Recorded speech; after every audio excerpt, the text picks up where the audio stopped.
Okay, so there was a ruling that happened yesterday, and everybody's freaking out over it.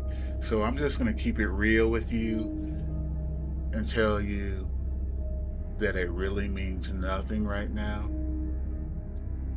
A lot of um, influencers, especially anti Trump, which I'm not a fan of Trump, don't get me wrong, but I think that the left leaning influencers are getting a little out of hand with the clickbaiting. So here at the moral decay index, like I said, we keep it real. We literally just read the record, and it's factual. Everything is factual. I don't go by hyperbole. Now, there'll be times where I'll express my opinions. Not today, because I don't want anybody to think that I'm just making things up.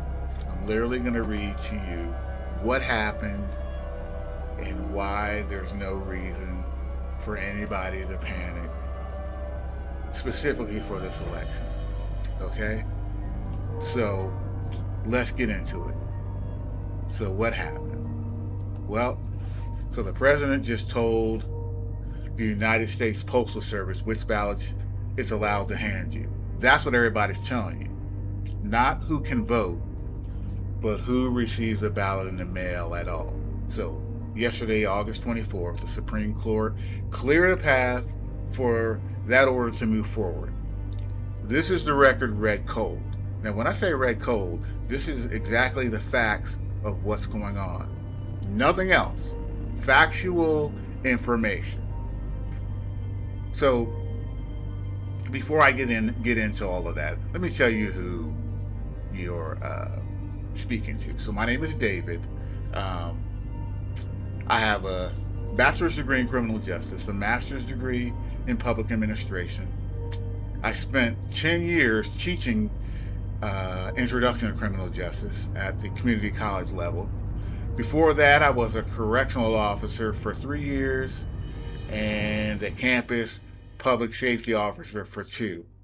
I currently work in public health. So, saying all that, I am well informed enough and educated enough to tell you the truth about what's going on. I'm not a lawyer, but like I say, I do know criminal law and constitutional law good enough to teach it. Okay? So let's move forward on and keep going. Um, so obviously, I spent my career inside a system that decides who gets access to something and who doesn't. This story is about who gets to decide who gets a ballot in the mail. And that's exactly the kind of system I spent a majority of my life inside of. So let's actually read the record. Back in March, President Trump signed an executive order aimed at mail-in voting. Okay? Which he does. So let's go there. Donald Trump does mail-in voting. So that's kind of weird that he is kind of trying to strengthen it. I also believe he's kind of making himself look bad because he's basically saying that during when he's in charge of elections, something could go wrong. That's what happened twice. But really, again, there's nothing wrong with elections. That I will say. That is true. There hasn't been any amount of fraud that could change any election. Factual. That's fact. Don't listen to Tommy Tuberville, because if you put him in front of uh, a judge and made him put his hand up, and he'd have to swear under oath, and with the punishment of perjury if he lied, I promise you his story would be different than what he said on camera. So everybody out there who is thinking that there's something going on with voting, or there's been some type of a fraud. There's nothing reported, and there's no deep state, and nothing is happening. That is not opinion, that is fact. Okay? So again, let's read the record. So his order directs the Department of Homeland Security to build a state-by-state list of eligible U.S. citizens, and it directs the U.S. Postal Service to obtain those eligibility lists from those states and tell the U.S. Postal Service to deliver mail ballots only to people who show up on the list with specific barcodes required on the envelope so the system can check. Okay? So it doesn't seem like there's anything wrong with that. You know, again, there's never been any fraud. I believe this is more of a voter suppression than voter protection. But continue to read the record. I want to be precise here because precision is the whole point of this channel. Every credible study of non-citizen voting in the United States puts it at effectively 0.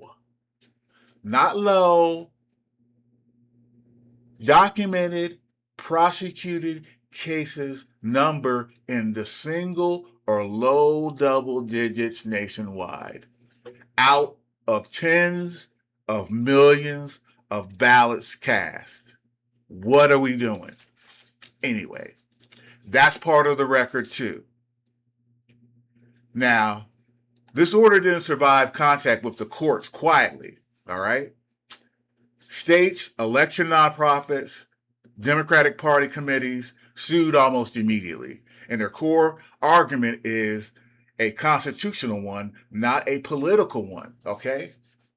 The election clause of Article 1, Section 4, gives the power to set times, places, and manner of elections to state legislatures and to Congress, not the president. If it chooses to override them, that's for Congress. It does not mention the president. That's not my opinion. That's the text in the Constitution, yo. The lower court split hard. A judge in Washington declined to block the order. A judge in Massachusetts, Andrea Talwani, I'm probably butchering her name, forgive me, ma'am. In June 2026, she blocked the order. And 23 mostly Democratic-led states, plus D.C., writing that the president has overstepped a president's authority. An appeals court then upheld both of those contradictory rulings, which tells you exactly how unsettled this is. Then on August 11th, Judge Talwani went further. A nationwide order blocking the United States Postal Service from complying with any type of order anywhere. That's what the Trump administration asked the Supreme Court to undo. Not a final ruling on whether the order is constitutional, but a narrower 23-state injunction. Their argument is that to the court is that this wasn't legal. It was too early to say it's illegal, since the Department of Homeland Security and the United States Postal Service hadn't finished writing the actual implementation rules yet. So the Supreme Court granted a stay, pausing that 23-state block. It did not touch at all Talwani's broader nationwide order from August 11th. So as of right now, the picture is genuinely split. Part of the country's block got lifted, and a separate nationwide block on the Postal Service is still standing. That's not spin. That's just what the docket says today. Zoom out. Let's zoom out. And this fits a pattern that this channel keeps documenting. Testing constitutional boundaries through the emergency docket. That's the Trump administration's game that they play. But It's legal, so they can do that. Do I agree with it? I'm not going to say right now. Um, so this should be going through Congress, but we know that this won't go through Congress because if it got to Congress, it's not going to pass. So the election administration has for 250 years been a fight between the states and Congress, not the states and the president. It's inappropriate. This third party inserting itself by executive order, defending not on the merits, but on the technicality of the timing and getting a foothold through a stay rather than a ruling to win an emergency motion. Some people might say it's kind of foul, but it just shows you don't need to win the argument. You just need the clock.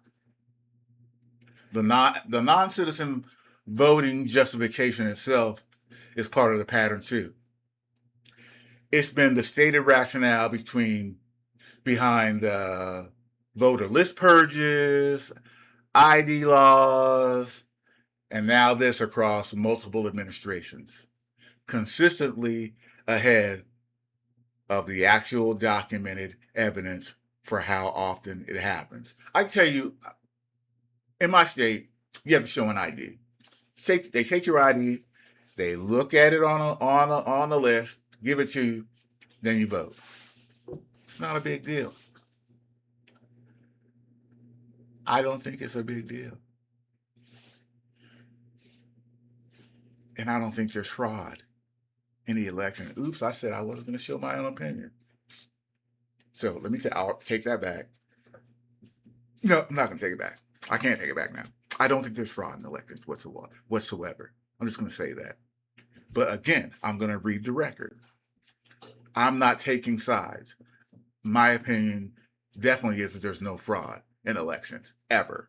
And the fraud that happens is not significant like is being portrayed. Because if it was, then Donald Trump would not have won this past election. That I promise you.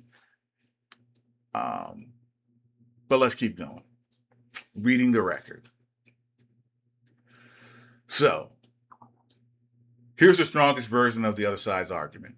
Not a straw man. First on its merits. Okay? The administration says nobody should have a problem with the United States Postal Service checking that a mail ballot is going to an eligible, verified voter, that this is election security, not suppression, and the barcodes and lists are just a modern paper trail. Second, on the actual legal question in front of the court, their position was genuinely narrower than this order is constitutional. It was a court shouldn't strike down rules that haven't been finalized yet. Let the agencies finish writing them, then sue. That's real, defensible, legal principle called rightness. And it's not nothing. It's actually true. So here's what actually happened. No more, no less. The Supreme Court did not rule the executive order constitutional. It lifted one injunction on an emergency expedited basis while the case continues and left a separate nationwide block on the United States Postal Service compliance fully in place. Meanwhile, the administration's own court filings said implementation needed to start by mid to early August to matter for this November's midterm elections. That window has already closed before this ruling came down. The United States Postal Service told a court in July it does not have the operational time to pull this off. Election law experts have called full implementation before November logistically impossible, regardless of what the courts decide next. So the honest verdict, the legal door got pushed open. The practical door for this election cycle is probably still shut. The precedent that a president can get a lower court's block on his own election order paused by the Supreme Court on an emergency basis doesn't go away because the midterms will likely outrun it. Okay. Full sourcing, the docket, and the appeals timeline as it moves are up at the moraldecayindex.com. That's my website. Comment your verdict below. Is this election security or a president reaching for power the Constitution gave to someone else? This is the Moral Decay Index. We don't do team jerseys. We read the record. And what the record says here is up to you. So I want to thank everybody for tuning in. Check out my bookstore on the moraldecayindex.com. I got some reading information, some books for you to read that will improve your education. Also, check out my website. Check out me on my socials and enjoy your day and evening or whenever it is you check this out. Okay. Have a good day, good night, and God bless. More Decayed Index out.